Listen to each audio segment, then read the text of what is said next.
Hello and welcome back to the fourth part of our six-part series of Sales Talk with Ago Cluytens. Ago, thank you so much for coming into the studio once again. Jennifer, thanks for having me back. That's a problem. Now today we're going to be looking at buy-side selling and why buyers now hold all the cards. So Ago, what is it you mean by buy-side selling?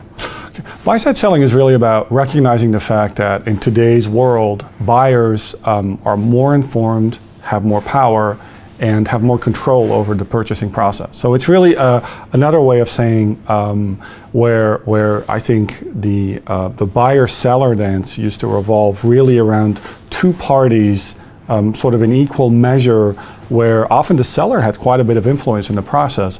I think that is to a certain degree still true today, but it's certainly the case that the buyers now have, they're just better informed, they have more information, they have more options, there's more transparency in the buying process. They have more power and know how to use it. It's not so much about selling as it is about helping buyers buy. I see, and what are the characteristics of the sort of the new wave Renaissance buyer?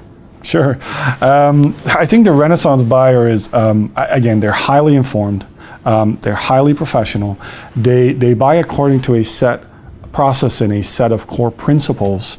They're also highly networked. I think a lot of things, or one thing that a lot of salespeople fail to, or perhaps have not realized yet, is how much buyers talk amongst each other. And I'm talking about highly sophisticated buyers in big corporations that talk to other highly sophisticated buyers in big corporations. So there's a lot of of advances and increases in professionalism when it comes to buying, and that's not necessarily only with procurement professionals, but with middle managers, senior managers in big corporations. So what do these highly experienced buyers, what do they look for, and what are the main mistakes that are made when trying to sell to them? Sure.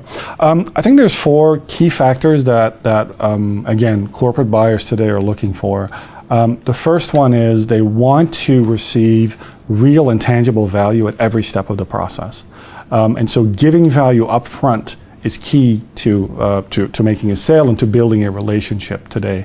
That's one thing. The second thing is buyers are not looking to connect with salespeople. Buyers are looking to connect with advisors who can help them go through a process and challenge their thinking and improve their thinking, because that helps to make the internal sale. One other thing that I think is key that has changed in recent years is there used to be, a budget was approved, a project was approved, and then we would go out and look for a potential supplier, right? That's what I used to do when I was in big corporations. And I think nowadays there's much more competition amongst projects because of budgets that are tighter. There's much more sort of competition between projects internally. And so even though you as a seller may feel that you're doing a good job of connecting with your buyer and moving towards a sale, your buyer probably has to make that sale internally. So that's number two. I think number three is buyers are really looking for sellers to help them do two things. And none of them are selling. So number one is help me solve a problem that I have, a situation that I need to address. And number two is help me achieve an objective or a goal or a target that I want to achieve. Now, you also asked me about the most common mistakes or problems in that buyers see when it comes to sellers.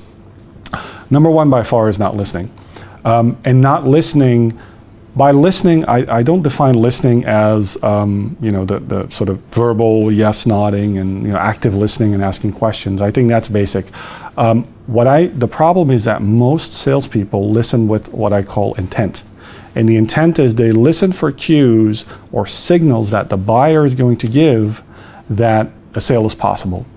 And so they just listen for those cues, and they listen very selectively. What a buyer wants is, a buyer does not want you to listen for cues. A buyer wants you to listen to them and then ask intelligent questions and help them clarify what they want, fine-tune their objectives, expand their mind and challenge their thinking. So one of the biggest mistakes is not doing that, not listening, or not listening in the right way, or not listening enough. The second one is not demonstrating value at every single step of the process. If you do that today, I like saying a process or a sale is a process. It's not an event. So a sale is a process, it's not an event. A sale is made over many, many, many small moments where you interact with a buyer, and in each of those moments you need to demonstrate value and professionalism. And then the third mistake that a lot of people in my network that are corporate buyers tell me is that unfortunately the seller is not always as professional as they would like. So they get back too late, they don't follow up, they don't come back with things that they agreed or they said they would do. And those are really the three biggest mistakes that I hear people tell me about. Well, thank you, Ago, for sharing your insights today, and I look forward to next week's interview. Very welcome. And if you want to catch next week's interview, the penultimate in our sales series, then just click back to the Dukascopy website at the same time again next week.